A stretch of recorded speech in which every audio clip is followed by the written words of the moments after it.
Ladies and gentlemen, Mr. Cropper here. Let me see if I've got the Charles Tew situation figured out. That's what brought me back to YouTube, because I said, how big of a demand is there for good objectivist content? Because I can make good objectivist content if it's worth my time. Hell. So I came back to YouTube, and I think now I understand what happened with the Charles Tew thing. I think that Rucka was famous. Charles Tew and Rucka flattered each other. I don't know exactly how that got started. And Rucka's viewers did a second-handed type thing and said, oh, Charles Tew's smart? I'm going to go support Charles Tew because Rucka says Charles Tew is smart. And a whole bunch of second-handers went and supported Charles Tew. I don't think Charles Tew's support comes from objectivists. Certainly not all of it. Absolutely not all of it. That's for sure. What percentage comes from objectivists? I don't know. I would guess 20, 30, maximum 50%. I doubt it's that high. I think a lot of the people that are supporting him have no idea what objectivism or philosophy is. They're there because Rucka says that he's smart. I don't think that we are seeing a popularity of objectivism, of really intense objectivism, the type that Charles Tew seemed to be dealing in. You know, like really philosophically heavy. I don't think that we're seeing a demand for that. I think we're seeing a second-handed thing of people who thought Rucka's cool, so just go support the guy that Rucka says is cool. I think it was a fad. I think it was a group following a group. And I don't think it was any more significant than that. I'm afraid. Now, do I have that approximately correct? At this point, I've come back on and I've found an important project. Now, the only question is, can I do this project? I mean, I'm not a wealthy man, so I have to decide on things that'll make me money. Can I do this project and make money? I thought there was demand on YouTube for objectivist content. But I think I was wrong about the extent of that, now that I understand the Charles Tew situation. So, the question is Mr. Cropper adding value to YouTube? If so, then you should go to Patreon and support him and get him to do more videos and hopefully improve the quality of the intellectual scene. Now, I want to give you guys a little bit of heart. The objectosphere, as I call it, and Sonny and I talked a little bit about this, the objectosphere being sort of all the objectivists, is a pretty small group. Now, how influential is the objectosphere? Well, we get to talk to Jordan Peterson and Sam Harris and Dave Rubin and everybody but Joe Rogan, right?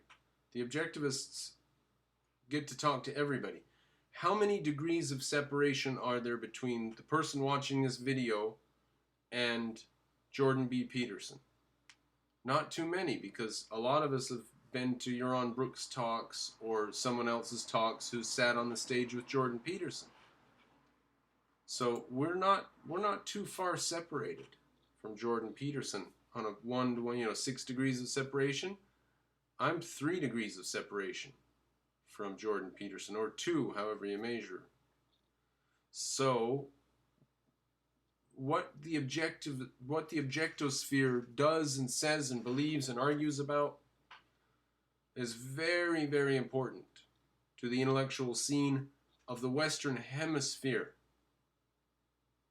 because we are not that far removed from the major conversations. And every time a major conversation comes up, everybody says, you got to talk to the objectivists, you got to talk to the objectivists.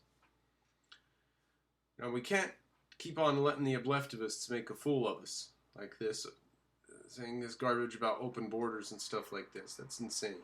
So we got to get our house under control here. But ultimately, I want to hearten you, ladies and gentlemen. There is good, solid work to be done now. Over the next months and a couple of years, there's arguing to be done. People around us are searching for principles, and we can go and hand them the principles and get them started down the right track. Whether or not they'll all become objectivists isn't material. It's whether or not that they'll think about and learn some good principles and practice those good principles. That's what we're trying to do, is spread good principles. All right, there we are. Charles Tew is an anomaly, a bizarre anomaly of some kind. So I'm not using that as my it was originally my carbon copy, my idea to carbon copy what he was doing. Just go on and make really good, solid, objectivist content and see if people would support it. But I don't believe that that's possible. I don't think that's what was happening with Charles Tew. Now, my agenda is to straighten out, pardon me, what I see as the oblectivist schism. To straighten it out in one sense or another. Either to just make the correct objective views so loudly heard that nobody cares what the other false views are, or to force Yaron Brook and company to answer these challenges that we're making. So far, they haven't. They would rather smear and block. I call them blockheads because they would rather block people and smear them and not name them. Shameful, shameful behavior for people that it ought to discuss things in the open, an open market economy. Well, ladies and gentlemen, Mr. Cropper might not be able to get all the support I thought I'd be able to get from all the millions of objectivists out there that I thought were supporting Charles Tew. So it's becoming more and more imperative that the individuals on YouTube who want Mr. Cropper's project to move forward go to Patreon and give me some support for that purpose. Also, you can do Super Chat. When I do premiered videos, you can put Super Chat questions over there. And that's another way to make a donation that comes to me through my Google account. Well, I've got the phone ringing, so let's call that the end to the video I've been trying to end.